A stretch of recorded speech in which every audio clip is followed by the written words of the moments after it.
So I would like to now turn this over to Dr. Alan Cragg, and he's going to introduce his son, Clint. Good morning. A little background. 2 weeks ago, John Pryor said that we got to find a program, and I was thinking, God, the 22nd of June is my birthday, and my son is coming to bring his son, and we're all going to have a birthday party. So that's how this happened. And I'm really pleased to be here to share these guys with you. I want to introduce my grandson, Patrick, who's on your right. Patrick is a fairly recent graduate from Princeton, spent 5 years in the Army. Now he works for the German Space Agency. And we're not going to let him talk today, but he's got a great future ahead of him. And I was just telling Don, I didn't realize, Patrick said to me the other day that he's on the list to be an astronaut, maybe, and that's a pretty big, long list. But he's a really qualified young man, and we're celebrating his birthday, too. As far as my son, Clinton, I've never introduced him before this way, so it'll be very brief. You read the email that was sent, you know the kind of background he has. And for a long time, I've just been kind of in awe of the interest of the kind of things that he's done. Both his Navy career and submarines, which was really interesting, and now that he's gone to work for NASA, it's gotten even more so. And all I've said to him, as far as his talk was concerned, is talk with what you think guys would be interested in. So the guidance to what the subject is entirely up to him, and with that, I'll turn it over to my son. Okay, thank you, Dad. Well, as my father mentioned, he didn't give me too much guidance on what to talk about today. So I thought I'd talk mainly about my NASA experience. But it's kind of interesting to me how I even got involved here. My last job in the military was as the chief of current operations at the United States European Command in Stuttgart, Germany.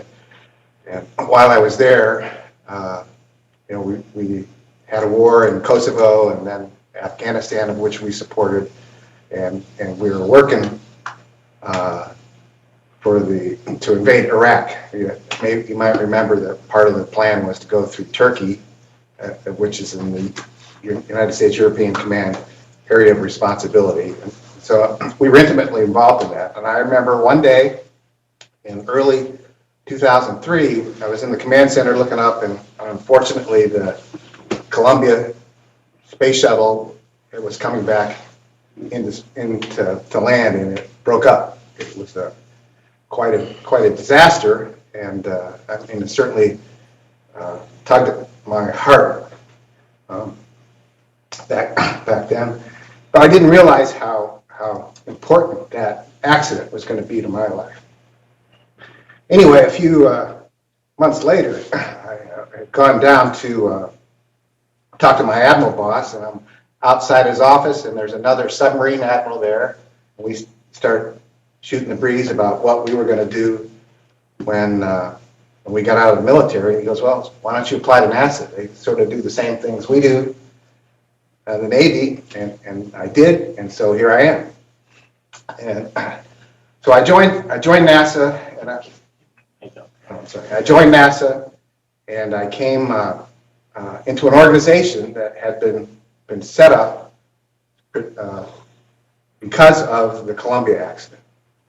And that organization, which I'm still a part of, is called the NASA Engineering and Safety Center, or NESC, and it's pretty cool, I think. NASA had been very successful in doing things like what we call tiger teams, where you have a problem, you get the best people in the country together, all the experts, and you have a leader, and you solve the problem. And so what the NESC essentially did was to codify that and put it into sort of like everyday life at the NESC. The NESC was really set up because the people who reviewed the Columbia accident thought that the safety people who have a seat at every table didn't have a resource to go ask for engineering support. If they were sitting at the table and they had a question about some part or some aspect of the upcoming flight, they could say, well, we don't agree with that, but okay, what's your rationale? Well, we don't have any because we don't have any engineers we can call upon. So the NESC was set up for these safety people, at least initially, to have a place to go to ask for some technical analysis of some aspect of a mission, upcoming mission. So what's really interesting, to me anyway, about the NESC is it's got three major groups in it. The first, which I'll talk about, is the NASA NESC chief engineer. So at every center, NASA has centers, not bases. There's 10 of them. Each one has an NESC chief engineer, and their job is to keep track of what's going on in the center. If there's some kind of problems that the NESC might be able to help, might be able to integrate themselves, and they really keep a pulse on that particular center. The second big group are called tech fellows, and we have probably 15 or 20 of these people. And if you could consider all the different technical expertise that's required to do anything in space, there's a whole bunch of them, like materials, software, thermal control, all of these people. And we hired the best experts in those areas, and each one of those tech fellows put together a team of like-minded experts.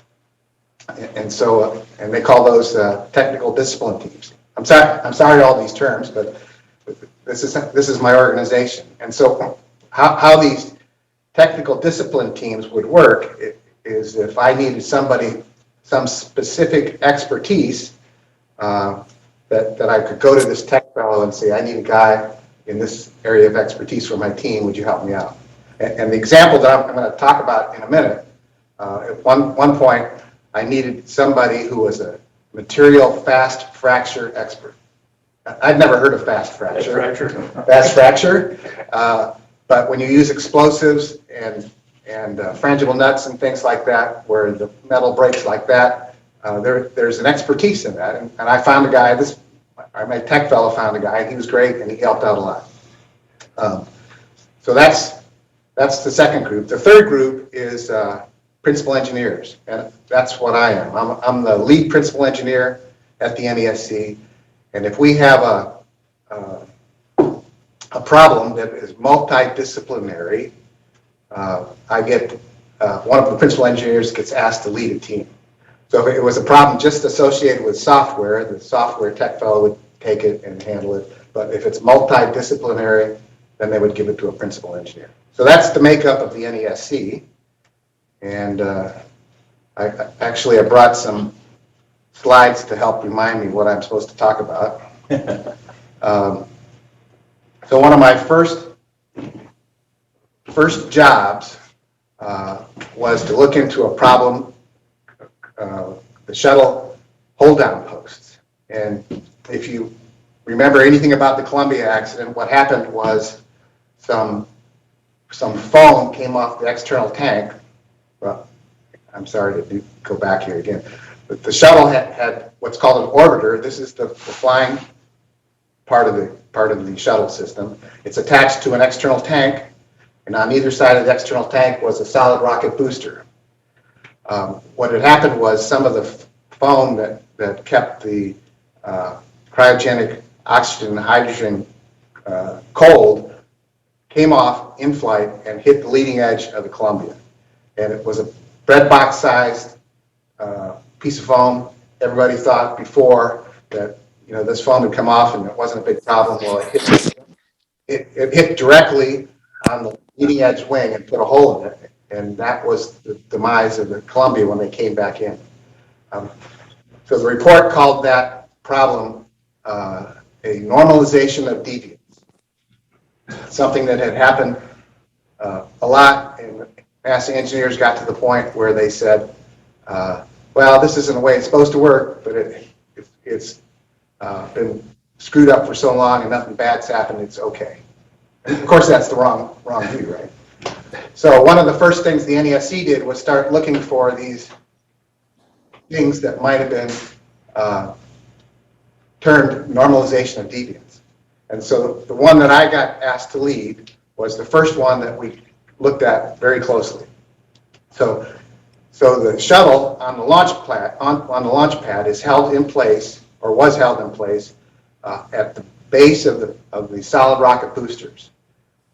There was 4 very large studs, maybe about a yard long, 5 inches in diameter, and they were held in place by these big nuts. The big nuts had explosives on either side, and actually, I brought a half of one to show you from the testing that we had. One of the 8 nuts that would hold a shuttle in place, and when the launch would happen, explosives on either side would detonate, and the nut would fall off, and the hold-down post would disappear into the launch platform, and the shuttle would just go up. You can pass this around if you like. It's very heavy. You're right, it is. So what had happened, what the normalization of deviance in this case was that these hold-down posts were supposed to disappear into the launch platform to allow the shuttle to take off. Now the shuttle didn't take off straight up; it took off at an angle. And so if that hold-down post wasn't completely gone or out of the way, it could catch, and that was not a good thing. The shuttle wasn't going to stop. I mean, the shuttle had so much power on it that it would blast through all this. But the problem that engineers thought about was if more than 3 of these things held up at the same time, it could rip the shuttle apart at the launch pad, and of course it would be a big, a really bad day, right? And so on 2 occasions, 2 of these hold-down posts had held up on a single launch. So it's not like it was impossible. It was something that could happen. And so my job was to figure out why this was happening. So what I did was I got this fast fracture guy I told you about. We set up 50 experiments. We did some of them at Marshall Space Flight Center in Huntsville, Alabama, and some of them here at Kennedy Space Center. I remember one of the first tests they did at Marshall. The head tester, my head tester there, put up some 1-inch plywood away from where this nut was going to explode, and I've been very impressed with explosives ever since, because that half a nut, if you felt how heavy it is, went flying, 8 feet and hit this 1-inch plywood and went through it like butter. I mean, unbelievable, really, to me. So we ended up doing a number of tests, and we came to find out that the issue was the timing between these 2 explosives. So if the timing was off by 100 or 200 microseconds, go this one again. If it was off by a couple hundred microseconds, this explosion would go first. The nut would begin to open up, and when the second explosion went, it would cause the first half to go back and could catch the hold-down post, and it would go like this, catching the threads on the stud as it was trying to disappear into the mobile launch platform. And the whole time, the shuttle is starting to go and go, and the hold-down post wouldn't have enough time to get out of the way. Everybody following that so far? So that was the problem. And so how we ended up fixing that was we put a detonation cord between the first and second explosive device. So when the first one went off, a couple microseconds later, the second went off. So there was no timing difference, essentially. And we never had that problem again. So that was one of my first jobs. I'm going to move on now. Any questions on that from anybody? Okay, another job I was involved in was the Chilean miners. You probably remember that from 10 years ago. I was watching it on TV like everybody else in the beginning, and that's very sad. Never thinking that I was going to be a part of it. But it turns out that the Chilean government went to our embassy down in Santiago and said, please help. And we said, what kind of help do you need? And they said, we don't know. Give us some help. And so my boss, somehow it came to NASA, and my boss asked me to put together a small team to think about what we could do to help these guys out. So we spent a couple days thinking, not very clearly as I recall, because we're not mining engineers. But it turns out that what the Chileans really wanted, that was pushing the NASA angle, was the Minister of Health in Chile. He wanted to talk to our NASA doctors because they had expertise in keeping people alive in austere environments. And so that's what he wanted. And that minister was out at the mine site, and we had terrible cell phone connection. And so finally the decision was made to send a NASA team down to Chile. And so they took a couple doctors from Houston, a psychologist, and because I'd led this earlier team, me. And my job as an engineer on this particular mission was to support the doctors. If the doctors needed anything, I was to be able to reach back to this group, the NESC, all these people that we talked about, the tech fellows and all that kind of stuff, to get them what they needed. Well, we get to the mine site, and the Chileans decided they're going to send me around with the engineers. So I'm not even with the doctors like I'm supposed to be, but that's okay. They're teaching me about what's going on here. They're showing me the drilling operation that's going on, and it was really pretty interesting. I mean, the Chileans, I thought, really had their act together. They were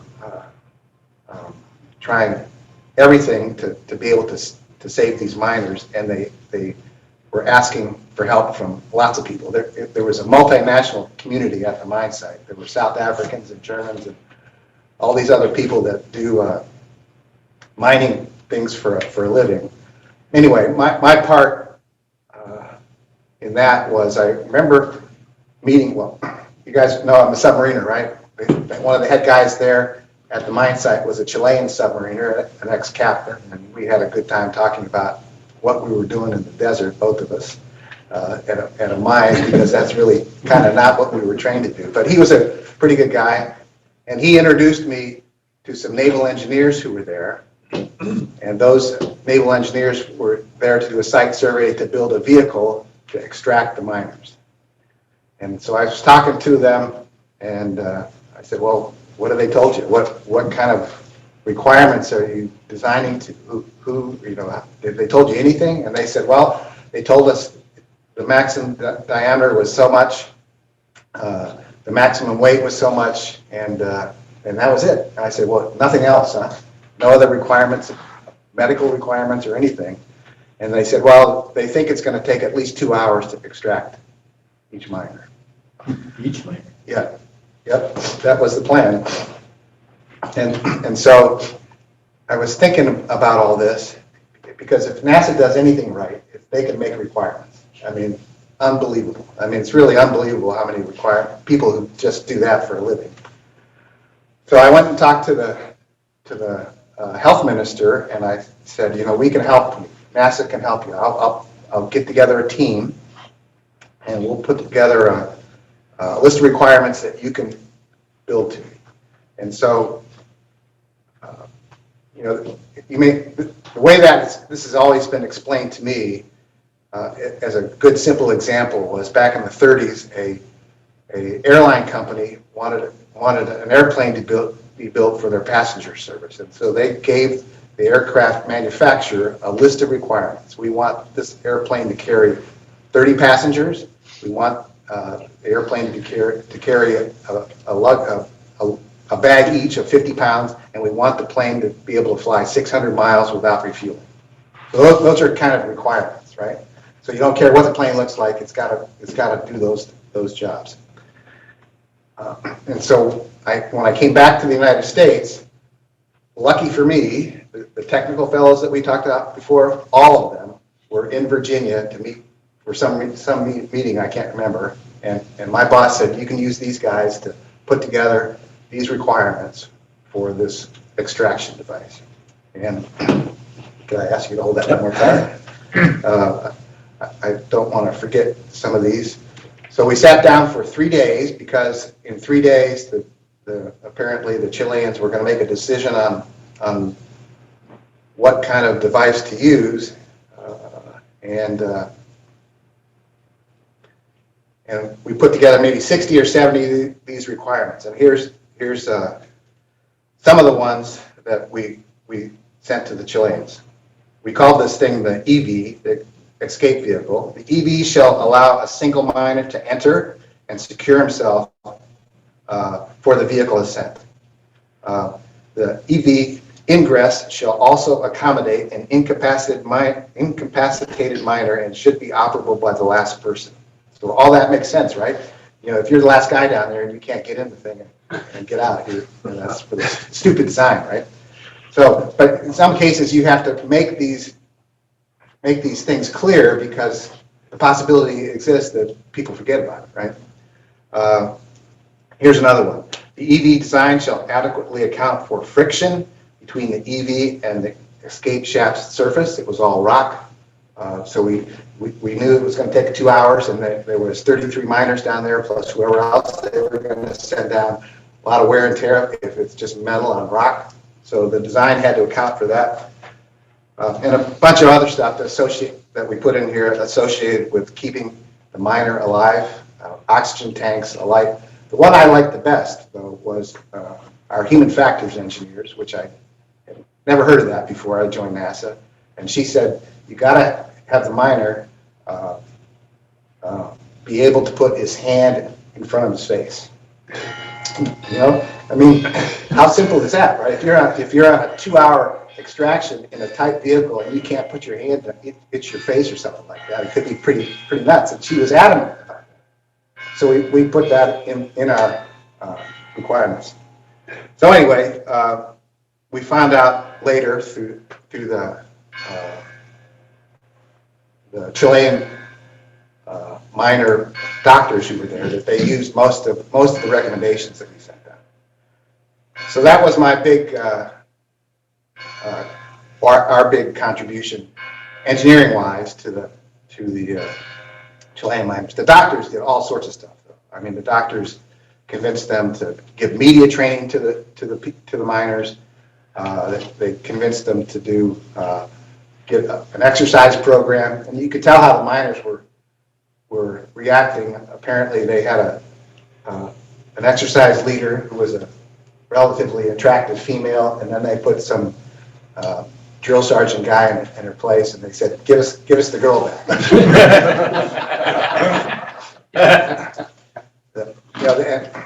And just as an aside, these are kind of rough. These were rough men. I kind of equated them to maybe 1940 Pittsburgh steelmakers, right? The guys that would hang out at the bar at the end of the day and get in fights and that's the kind of people these were.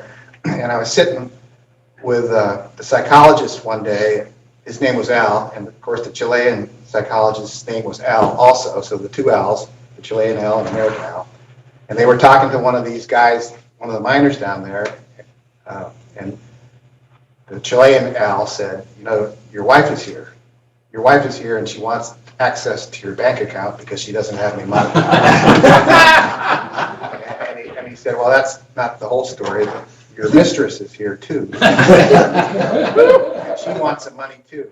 And his response was, "Well, maybe I'll just stay down here." Which I thought was funny. Okay.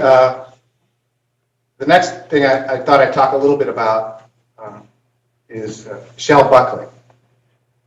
You know, if you take a Coke can and you squish it with enough force, it'll buckle and collapse.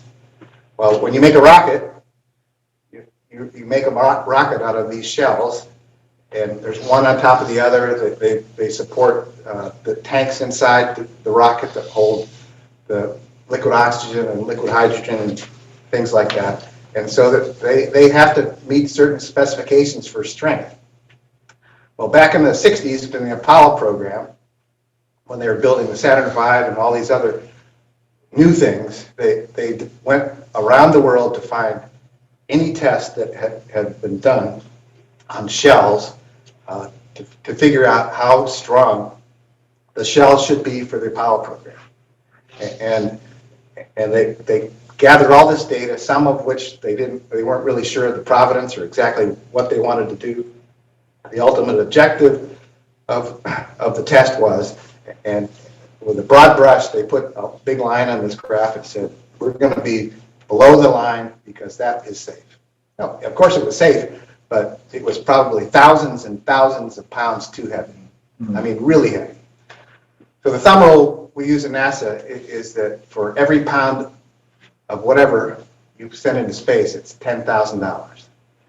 So if you have shells that are way overweight, you know, you're sacrificing payload, right? So one of the guys I work with, one of the smart guys I work with, anyway, one of the smart guys I work with said, you know, we have computers now, we've got laser measurement devices, and we can do better. And so what we, gosh, have been doing just since 2007 is to build shells and practice crushing them. You know, measure them exactly, try to make them as thin as possible, measure exactly, and crush them, and to build a model that can say, well, we can make it strong enough, we can make it safe enough, but it doesn't have to be as strong as those Apollo ones and as heavy as those Apollo ones. So when you see the Space Launch System, which is the new system that's being built right now, actually it's being assembled at KSC, and the first launch I think is later this year. The design of those shells were based on the project that we did here to try and understand it better. So David back. Anyway, so that's shell buckling. Here's another project I was in. I've got about 15 minutes. You're good. You're good. Anybody ever heard of physiological episodes? You ever heard of that term? I'd never heard of it either. Apparently, pilots in fighter jets, and you remember the first A in NASA is aeronautics, right? So it's not just space. Pilots in the Navy and Air Force were suffering from these problems where they would lose their cognitive ability. Physiological episodes is what they were called, and nobody knew why they were happening. Our first foray into this, my first foray into this was in 2012, when a couple F-22 pilots went on 60 Minutes and said they're not flying that jet anymore because it's unsafe. And so we went to help the Air Force, a little group that I put together. And that was successful enough that some years later, in 2017, the Navy asked us to help them look into their F-18 physiological episodes. So I have can I ask you to hold that one more time? So I have just a small graph here. I met this girl down in Virginia Beach, I shouldn't say girl, a lady, female fighter pilot. She was pretty squared away. Her call sign was purple. Why purple? Well, because they didn't have a purple in the squadron. But she was on a mission. If you know your geography, where Syria is, she was with her wingman was over Syria for 7 hours, waiting for a call from somebody on the ground for air support. She had to do 3 air refuelings, and when that was all done, they headed back to the Gulf to land on their carrier. And when they got to the Gulf, she thought it would be a good idea if she would fly to Iran, and because she started thinking crazy, and her wingman, thank goodness, woke her up.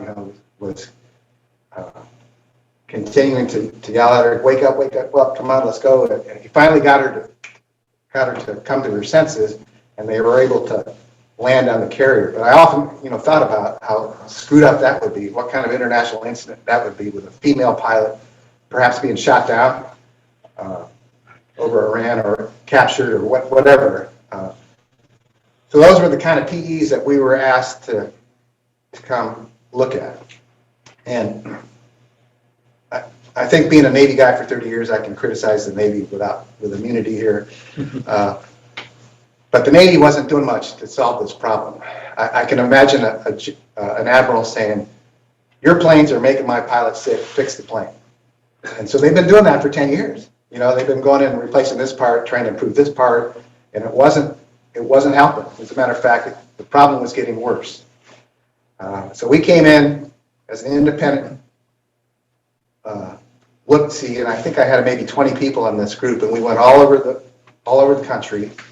I had sent a group out to observe carrier operations, and we looked everywhere we could about what the Navy was doing and what we thought the problem was. And it turns out that the Navy and nobody else had any information about what was going on in the cockpit.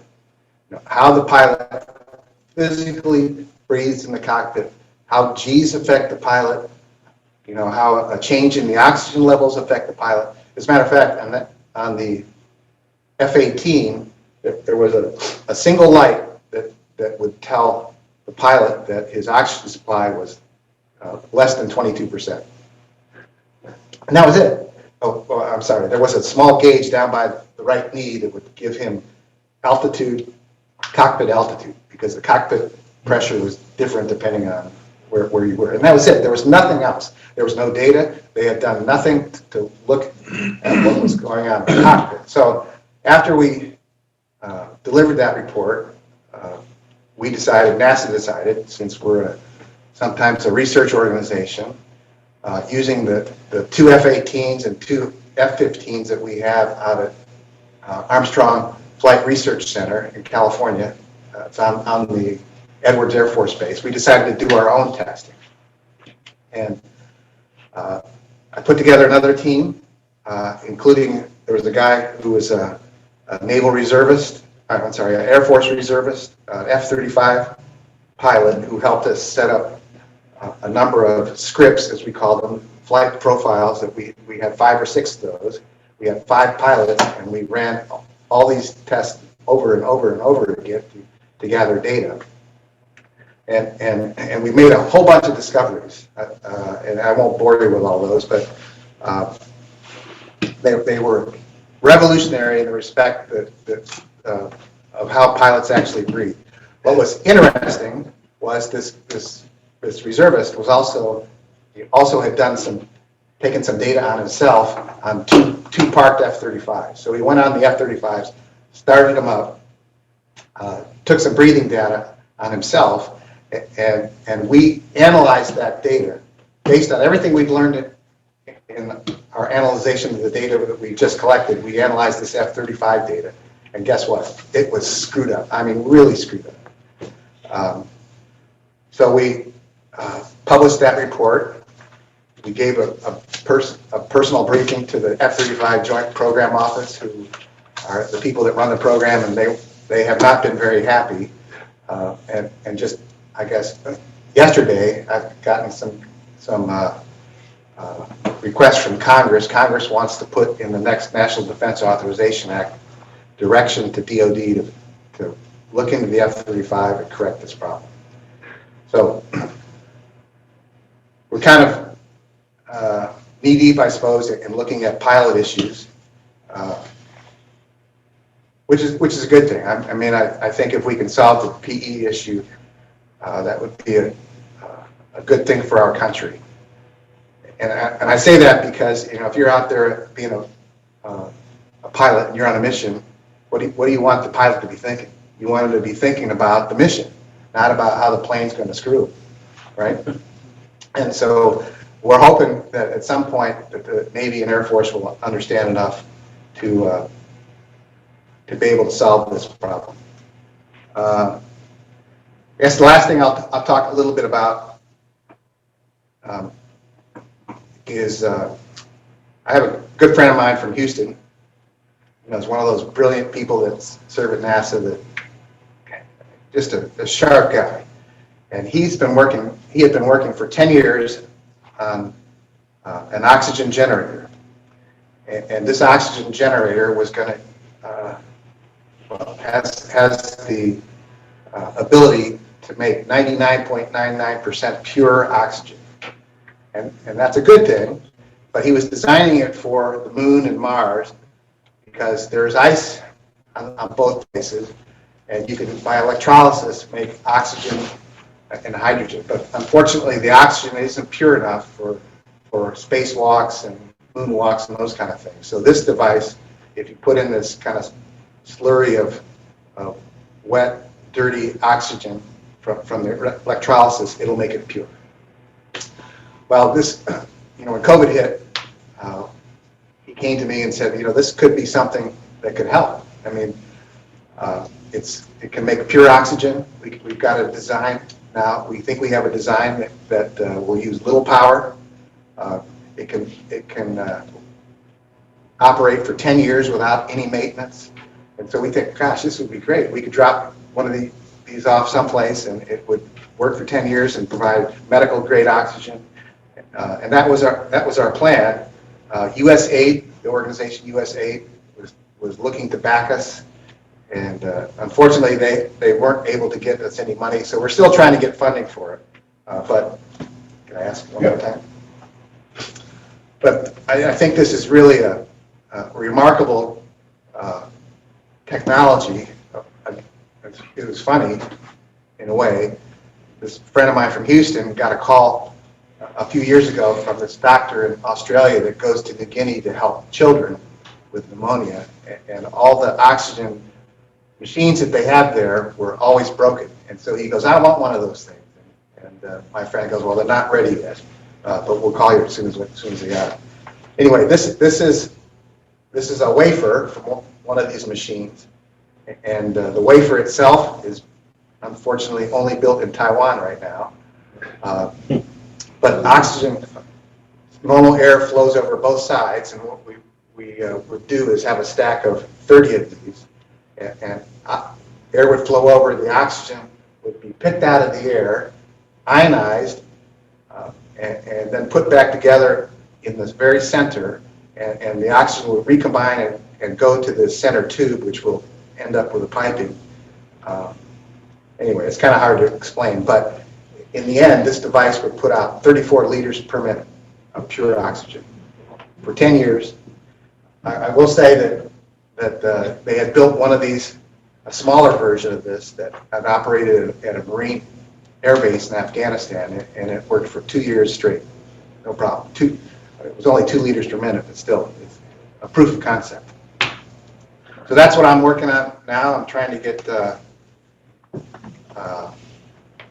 continue to get funding from somebody, and everybody we've talked to is supportive, but nobody with an open checkbook yet. I was telling my dad on the way over here that I'm dealing with a guy at OSTP, which is the Office of Science and Technology Policy at the White House. Those guys have a lot of horsepower, so hopefully he'll be able to get something working for us. Anyway, the funny thing I thought about this dealing with this guy was that NASA came down with a policy, no Zoom on any NASA computers, and so we're dealing with the White House, and they're using Zoom. So how do we contact each other? I don't know. Anyway, I'll take any questions anybody has. Time for questions, guys. Roger. I was in the engineering business. Good. And the nuclear part of it. Ah, And the Navy developed an awful lot of engineering capability, Yep. and the industry kind of absorbed a lot of the Yep. retired Navy yep. guys, and really super guys to operate and be a part of teams. But on our side, questions I have is, when you say put requirements together, Yeah. to me, that's a design criteria. Yeah. Here's the design criteria, and we do something Yeah. very similar to that. Yeah. When we, in that design criteria, we identify codes and standards. Yeah. Like ASME codes Yep. and all the Yep. codes, electrical codes and so forth Yes. in there. I assume you do something Yes. similar. And the other part of it is INPO, the Institute of Nuclear Power Operations. Those guys. You are, okay. A lot of Navy guys over there. Yeah. A lot of Navy guys led that. They had a concept which was great, in the sense that they would put these teams together and they would kind of audit each other to find out if there were any deviations from standards. Yep. And their strength was in the group. If utility didn't want to do it, well, then they could go public, and that could affect their stock. Yeah. So they had a lot of power there. So when I listened to you, it seems very similar, and we're using very similar organizations. The other one was, we use the 18 criteria for quality, and which required us to make sure that the quality requirements were consistent and this mark. So I'd like your comments on codes and multidiscipline areas and project management, where a bunch of this stuff gets messed up sometimes. Yeah. Could you comment on that? Yeah, well,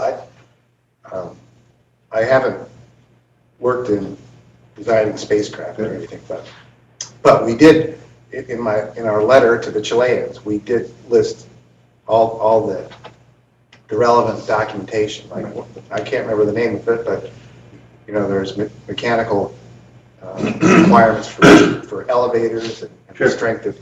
That's what we used it when we said. So you used American codes. Yeah. But I know that when we build spacecraft, that there is reference documentation on pretty much everything. There's no winging it when you go into to build rockets or shells that end up as rockets. Some of those things need to be updated, like the shell buckling. I didn't say what the ultimate objective is the knockdown factor, which is when you design how strong the shell is, you knock down to make sure that you're adding a safety factor, right? And so that part of it was just updated just at end of last year for shell construction. So if you, well, okay, there's a competition going on in the world on what codes the world's going to adapt to do all these great engineering things. Yeah.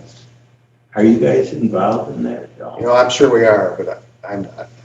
Okay.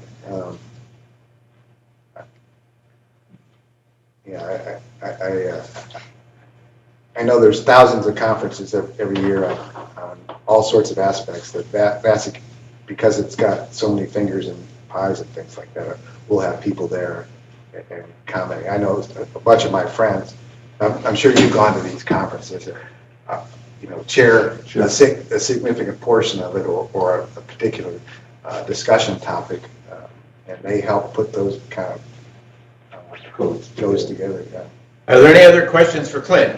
David? Go ahead. Bill Cragg. Okay, physiological episodes. Yes. That really struck me. Yeah. And two of the things I'm taking away are they've been happening since 2012. Well, I think they've been happening before that. Or longer. Okay. Yeah. And it seems as if recently Congress has got around to understanding and is now offering some funds to solve the problem. Is that a fair statement? Well, I don't know that they're offering funds, they're offering direction. Oh, direction. Well, all right, whatever. Yeah. It seems very worrying to me Yeah. that pilots up there Yeah. are having a problem with these incredible machines. Yeah. And are you part of it still? Well, just in the report that we just finished, Okay. we were trying to help explain what we think could be some of the causes. So,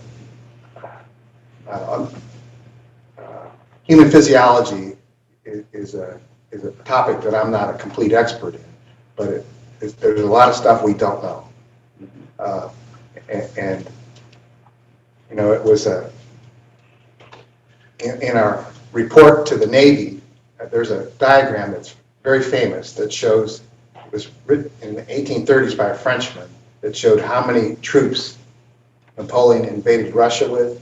And you know what I'm talking about? Yes, And it gets skinnier and skinnier. The width of the line is the number of troops available. When it gets to Moscow, it's about this, and then they retreat and they get back with next to nothing. We repurposed that kind of diagram to show how much oxygen was being developed in the plane, and how much oxygen was getting to the brain, and what was being pulled off. What were the things that were pulling the oxygen off to the side, and we think that's a good way to look at it. I think, really getting back to your earlier question, the physiological episodes are a major priority to the researchers in the Air Force and the Navy, and they're looking at it very, very closely now. The Navy, since our report in 2017, I think their PE rates have gone down a lot because, for example, I had a guy, he came down and talked to you guys. Maybe you were part of there. One of the doctors on my team with the Air Force, he flew on an F-18 in the back seat with the squadron commander, and he got in the back seat. He's a pilot himself, this doctor. This enlisted guy gets on top of him and puts his foot on his chest and then tightens his harness. I mean, just tightens his harness completely. Why is that? Because if you have to eject, you want to make sure that you stay alive during the ejection. But at the same time, you're contracting your ability to breathe. So the guy wasn't going to be able to breathe very much as well as he could without it. So there's these little things that they've developed over the years that are detrimental to the proper breathing of pilots. The other thing that we don't even know how far this is going to go. The testing that we did out at Armstrong in California, we were taking SpO2 measurements of our test pilots towards the end when they got back from a flight, and some of the nominal flights that they took, they came back and they had a mild form of hypoxia, which is what we think is the major thing for PEs. But they had a mild form of hypoxia just by going on a nominal flight. And so if there's anything else off nominal, we think that the oxygen in the blood will be even less, right? And so I think there's a lot more that needs to be done. Now the issue with the military services, they have, hundreds and thousands of sorties every day, and these happen very infrequently. So I think that they want to solve the problem, but it's probably not the top of the priority. But I think, especially with the F-35, which when they have PE problems, it's really, really bad, that they ought to be spending a little more time because it's the pilot. If you don't have the pilot, the whole platform is a piece of junk. Fascinating. Thank you. Yeah, you're welcome. My industry, when Clint came out of the nuclear Navy, and when he was hired at NASA, I remember him telling me, the guy that interviewed him said, "We are interested in having somebody that doesn't allow mistakes. In the nuclear Navy, it's allowed no mistakes. Admiral Rickover was so in control of that whole operation that that's part of the reason they chose him, because of the 30 years in the nuclear Navy. Right. But unbelievably, Frank. Really great story. Great, you really made a great impact on this group. Thanks. Thank you very much for doing it. I know you hadn't done something like this before, but it didn't seem like that. Yeah. You did a great job. Thank you. Now, I'd like to turn it over to Doug. Maybe we want to go around if anybody has any prayers they'd like to offer for somebody, but Doug will close us up. Yeah. Prayers, people you want us to be lifting up? Hearing none? Right, Ann Stewart. Ah. Ann Stewart, yes. She was in an auto accident. She's doing well. I saw her on Sunday afternoon. She was already complaining about the food, so you know she's getting better. So keep her in your prayers. The Lord be with you. And also with you. Let's pray. We thank you, gracious God, for the gifts that you give us. We thank you particularly for all the birthdays that we have had, but most especially today for Alan's. We give you thanks and prayer for our families and for the heritages that are passed down from generation to generation as represented among us this day. We thank you particularly for the gift of intellect and imagination, for curiosity that allows us to continue to find ways to make this world a better place. And we thank you for all those who are willing to dedicate their lives in the service of this nation that we love so much. We pray now, O Lord, that you keep your eyes on all of those in our family of the church who are suffering in any particularly way, and particularly for Ann Stewart today, that she come fully back to health and strength. Be with us now as we go our separate ways, and keep us always mindful of each other and of the force that brings us together, even our Lord and Savior, Jesus Christ. Amen. Amen.